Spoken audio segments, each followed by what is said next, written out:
नमस्कार, मी अमित कोळेकर. तरुण भारतच्या न्यूज बुलेटिनमध्ये आपल्या सर्वांचं स्वागत. आता पाहूयात आजच्या ठळक बातम्या. कर्नाटक राज्य सरकारने आपल्या कारभारातील ऐतिहासिक 1000 दिवस पूर्ण केले असून या टप्प्यानिमित्त हावेरी येथे भव्य साधना समारंभ आयोजित करण्यात आला होता. थेट प्रक्षेपणाद्वारे हा कार्यक्रम राज्यभरातील जनतेपर्यंत पोहोचवण्यात आला. गत 1000 दिवसात सरकारने आपल्या गॅरंटी योजनेसाठी तब्बल 1.16 लाख कोटी रुपयांचा निधी खर्च केला असून 1.37 लाख कुटुंबांना विविध कल्याणकारी योजनांचा लाभ मिळाला आहे. मागील सरकारच्या स्थगित कृषी भाग्य योजनेला पुन्हा गती देत दुष्काळग्रस्त तालुक्यामध्ये 200 कोटी रुपयांच्या निधीतून 3735 शेततळी आणि पॉली हाऊस उभारण्यात आले, ज्यामुळे लाखो शेतकरी कुटुंबांना दिलासा मिळाला. सरकारने या यशाचे श्रेय जनतेलाच दिले असून पुढील काळातही नागरिकांचे प्रेम आणि सहकार्य लाभावे अशी अपेक्षा त्यांनी व्यक्त केली आहे. महाशिवरात्रीनिमित्त बेळगाव शहरातील सर्व महादेव मंदिरांमध्ये सजावट आणि रोषणाई करून जय्यत तयारी सुरू करण्यात आली आहे. दरम्यान विविध धार्मिक कार्यक्रम आणि महाप्रसादाचे आयोजन करण्यात आले आहे. शहरातील श्री कपिलेश्वर मंदिरासह मिलिटरी महादेव, शहापूर मुक्तिधाम, जुने बेळगाव येथील श्री कन्वेश्वर देवस्थान, महादेव आर्केड, खंजरगली महादेव मंदिर, गोवावेस पंचवटी रिक्षा स्टँड परिसर, खासबाग, उप्पार गल्ली, खडे बाजार, आनंदनगर, वडगाव, विजयनगर, शाहूनगर, गणेशपूर, बसव कॉलनी यासह शहरातील इतर प्रमुख भागातील मंदिरामध्ये विशेष कार्यक्रम संपन्न होणार आहेत. उद्या रविवार दिनांक 15 फेब्रुवारी रोजी पहाटे 6 वाजल्यापासून रुद्राभिषेक, त्रिकाल पूजा, पालखी प्रदक्षिणा आणि महाआरती आयोजित केली जाणार असून दर्शनासाठी विशेष सोय करण्यात आली आहे. विश्व हिंदू परिषदेतर्फे बेळगाव शहरात हिंदू संमेलनाचे आयोजन करण्यात आले आहे, जे मंगळवार 17 फेब्रुवारी रोजी संयुक्त महाराष्ट्र चौक, खडे बाजार, बेळगाव येथे संपन्न होणार आहे. संमेलनाच्या पार्श्वभूमीवर शनिवारी कित्तूर राणी चन्मा चौकातील मारुती मंदिरात विधिवत पूजा करण्यात आली. पूजेनंतर शहर व उपनगर परिसरात भव्य जनजागृती दुचाकी रॅली काढण्यात आली, ज्यात मोठ्या संख्येने कार्यकर्ते, युवक आणि पदाधिकारी सहभागी झाले होते. रॅली शहरातील विविध भागातून मार्गक्रमण करत नागरिकांना संमेलनात सहभागी होण्याचे आवाहन करत होती. आयोजकांनी सर्व हिंदू बांधवांना एकत्र येऊन संमेलन यशस्वी करण्याचे आवाहन केले आहे. चंदगड तालुक्यातील ढेकोळीवाडी गावातील एका शेतकऱ्याने आपल्या शेतातील झाडास गळफास घेऊन आत्महत्या केल्याची घटना उघडकीस आली. मृतकाचे नाव प्रकाश निंगाप्पा बाळेकुंद्री, वय 48 असे असून ही घटना समजताच पोलिसांनी पंचनामा करून शवविच्छेदनासाठी चंदगड ग्रामीण रुग्णालयात पाठवला. ढेकोळी येथे अंत्यसंस्कार पार पडले. त्यांच्या पश्चात पत्नी, एक मुलगा, एक मुलगी असा परिवार असून आत्महत्येचे नेमके कारण समजले नाही. पोलीस पुढील तपास करत आहेत. कर्नाटकातील लोकायुक्त पोलिसांनी बेंगळूर येथे एका सरकारी अधिकाऱ्याच्या निवासस्थानी धाड टाकून तब्बल 2 कोटी रुपयांची बेहिशोबी मालमत्ता जप्त केली आहे. या कारवाई दरम्यान मोठ्या प्रमाणात रोख रक्कम सापडली असून त्याचा व्हिडिओही समोर आला आहे. एच.एम. जनार्दन, जे कर्नाटक निवासी शैक्षणिक संस्था सोसायटीमध्ये अधीक्षक अभियंता म्हणून कार्यरत आहेत, त्यांच्यासह 6 ठिकाणी छापेमारी करण्यात आली. या कारवाईत 1,07,00,000 रुपयांची रोख रक्कम थेट जनार्दन यांच्या ठिकाणाहून तसेच त्यांचे मित्र सुजय शेट्टी यांच्या घरातून तब्बल 1 कोटी रुपयाहून अधिक रोख रक्कम जप्त करण्यात आली. पोलीस अधिकारी नोटांच्या बंडलांची मोजणी बेडवरच करत असताना व्हिडिओमध्ये दिसत असून पुढील तपास सुरू असून बेहिशोबी मालमत्तेच्या अनुषंगाने अधिक चौकशी केली जात आहे. केंद्रीय निवडणूक आयोगाच्या आदेशानुसार जिल्ह्यात सुरू असलेली मतदार यादीची मॅपिंग प्रक्रिया अद्याप संथ गतीने सुरू असून सध्या फक्त 71% काम पूर्ण झाले आहे. पालकमंत्री सतीश जारकिहोळी यांनी संबंधित अधिकाऱ्यांना समन्वयाने काम करण्याचे निर्देश दिले आणि 28 फेब्रुवारीपर्यंत मॅपिंग पूर्ण करण्याची मुदत निश्चित केली. जिल्हाधिकारी कार्यालयात आयोजित जिल्हास्तरीय आढावा बैठकीत त्यांनी सांगितले की बूथ लेव्हल ऑफिसर नागरिकांच्या घरोघरी भेट देऊन माहिती संकलित करावी.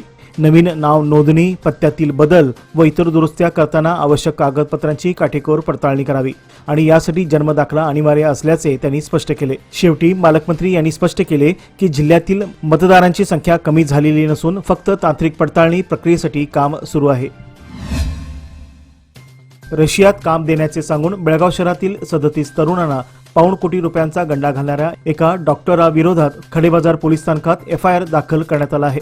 न्यू गांधीनगर येथील अझरुद्दीन रंगारी, वय 32 यांनी सूरज अनगोळकर, राहणार मारुती गल्ली, यमुनापूर यांच्यावर एफआयआर दाखल केला आहे. उपलब्ध माहितीनुसार नोव्हेंबर 2024 मध्ये अझरुद्दीन व सूरज यांचा परिचय झाला. खडेबाजार परिसरात सूरज आपल्या डॉक्टर पत्नीसह क्लिनिक चालवतो. आपण रशियात वैद्यकीय शिक्षण पूर्ण केले असून तेथे आपल्या परिचयाचे अनेक विद्यार्थी आहेत. MBBS शिक्षण हवे असल्यास आपण रशियातील कॉलेजमध्ये अल्प शुल्कात ऍडमिशन मिळवून देतो. ज्यांना नोकरी व्यवसाय करायचा आहे अशांनाही तेथे काम मिळवून देतो, असे ते दावा करत होते. मॉस्को येथील ओझोन व अडॅक्ट या कंपन्यांमध्ये वेअरहाऊस हेल्पर कामासाठी साधारण 200 मुले पाहिजे आहेत. या बदल्यात त्यांना दरमहा 90,000 रशियन रुबेल्स म्हणजेच भारतीय चलनात अंदाजे 1,04,000 रुपये इतका पगार मिळेल. एक वेळचे जेवण, राहण्याची व्यवस्था असल्याचे सांगितले होते. एका व्यक्तीस रशियाला पाठवण्यासाठी आपल्याला 2 लाख रुपये द्यावे लागतील असे सांगून पैसे उकळण्यात आले होते. त्यानुसार खडेबाजारचे पोलीस निरीक्षक महांतेश धामण्णावर उपनिरीक्षक आनंद आदगोंड व त्यांचे सहकारी पुढील तपास करत आहेत. एका खटल्यात वकिलाच्या समर्थनात तब्बल 200 वकिलांनी काम पाहिल्याचा प्रकार नुकताच मुडलगी न्यायालयात घडला. विशेष म्हणजे हे सर्वच वकील न्यायालयात उपस्थित होते. वकिलावर झालेल्या अन्यायाविरोधात सर्वजण त्यांच्या बाजूने कामकाज करत असल्याने या खटल्याची जोरदार चर्चा सध्या सुरू झाली आहे. मुडलगी शहरातील ज्येष्ठ वकील सुधीर गोदीगौडर यांच्या कुटुंबातील वैयक्तिक वादाबाबत झालेल्या न्यायालयीन कामकाजात गोकाक व मुडलगी न्यायालयातील 200हून अधिक वकिलांनी उपस्थित राहून आपला पाठिंबा दर्शविला. दिवाणी खटल्यात शेकडो वकिलांनी भाग घेतला. ही उल्लेखनीय बाब ठरली. यावेळी ॲडव्होकेट सुधीर यांनी प्रतिवादीच्या विरोधात अनेक गंभीर आरोप केले. यावेळी ज्येष्ठ वकील RH इठनाळ, गोकाक बार असोसिएशनचे माजी अध्यक्ष CD Hukkeri, BL Malled, advocate GM Bhatti, advocate SD Pattar, advocate BB Khanapur, advocate SL Patil यांच्यासह अन्य वकील उपस्थित होते. बेळगाव भागातल्या कॅम्प परिसरातील शरकत पार्कजवळ शुक्रवारी मध्यरात्री सुमारे 12:30च्या सुमारास दुचाकी अपघात झाला. अपघातात एक दुचाकीस्वार रस्त्यावर घसरून गंभीर जखमी झाला आणि त्याच्या डोक्याला दुखापत झाली. रात्रीच्या वेळी रस्त्यावर वर्दळ नसल्याने जखमी व्यक्तीस काही काळ रस्त्यावर पडून राहावे लागले.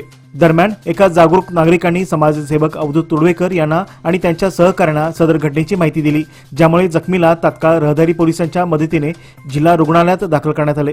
या प्रकरणाची नोंद कॅम्प पोलीस ठाण्यात करण्यात आली असून पुढील तपास सुरू आहे. पतंगाने मला काय शिकवलंय सांगू? वर जाता जाता दोर सुटू देऊ नका. थोडी तरी इन्व्हेस्टमेंट FD मध्ये नक्की करा, कारण FD आहे तर स्टडी आहे. लोकमान्य FD सोबत मिळवा best interest rate. Lokmanya FD आहे तर स्टडी आहे.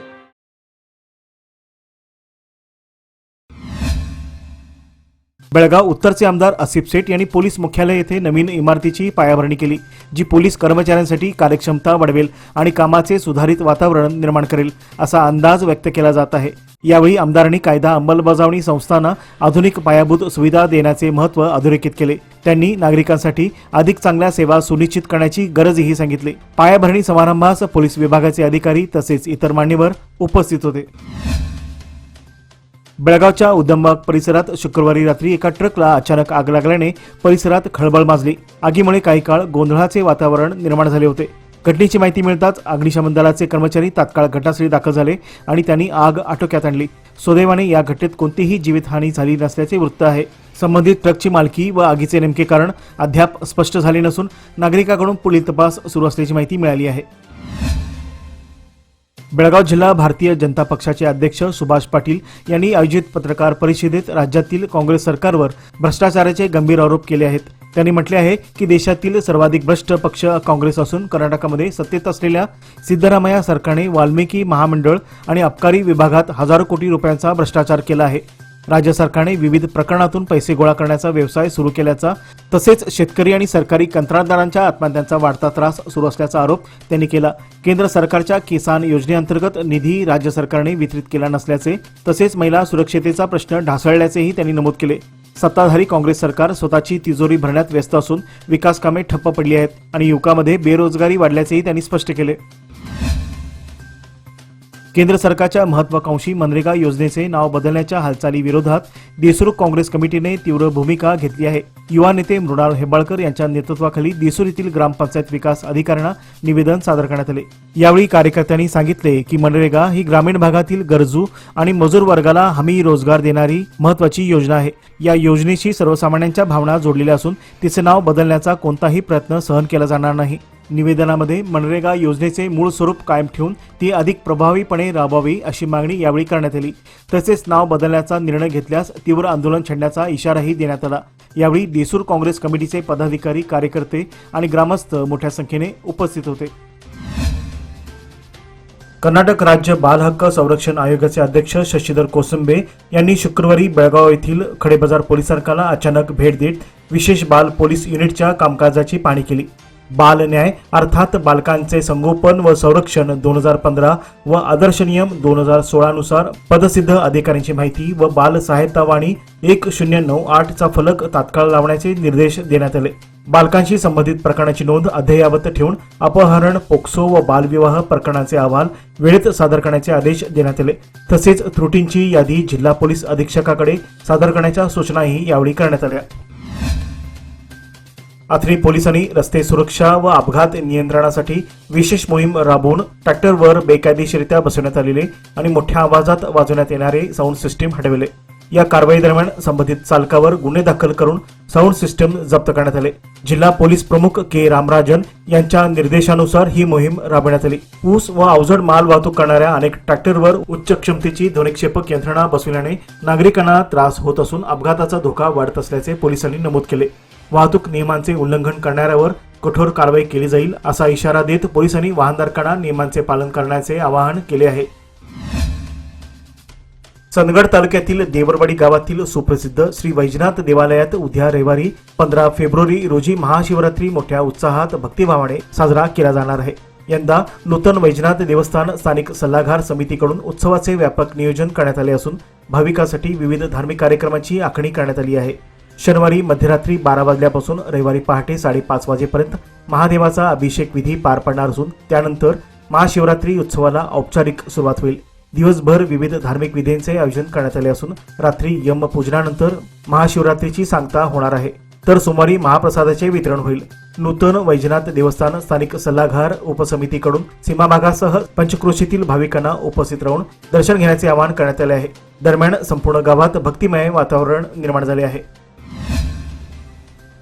खानापूर तालुक्यातील गुंजीजवळ 7 फेब्रुवारी रोजी झालेल्या भीषण अपघातात गावातील 2 तरुणांचा सहभाग होता. त्यापैकी एकाचा दुर्दैवी मृत्यू झाला तर वैभव अरुण सुतार वय 21 हा गंभीर जखमी झाला आहे.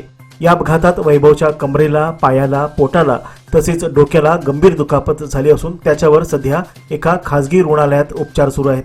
वैभवच्या वडिलांचे 3 वर्षापूर्वी निधन झाल्याने अत्यंत हालाकीच्या परिस्थितीत त्याची आई त्याच्यासह 3 मुलींचा सांभाळ करत आहे. डॉक्टरांनी वैभवच्या शस्त्रक्रियेसाठी सुमारे 4.5 ते 5 लाख रुपयांचा खर्च अपेक्षित असल्याचे सांगितले आहे. या कठीण प्रसंगी वैभवच्या उपचारासाठी नागरिकांनी शक्य ती आर्थिक मदत करावी. तसेच अधिक चौकशीसाठी मोबाईल क्रमांक 8081328336 वर संपर्क साधावा असे श्रीराम सेना हिंदुस्थान माडी गुंजी संघटना यांच्याकडून करण्यात आले आहे.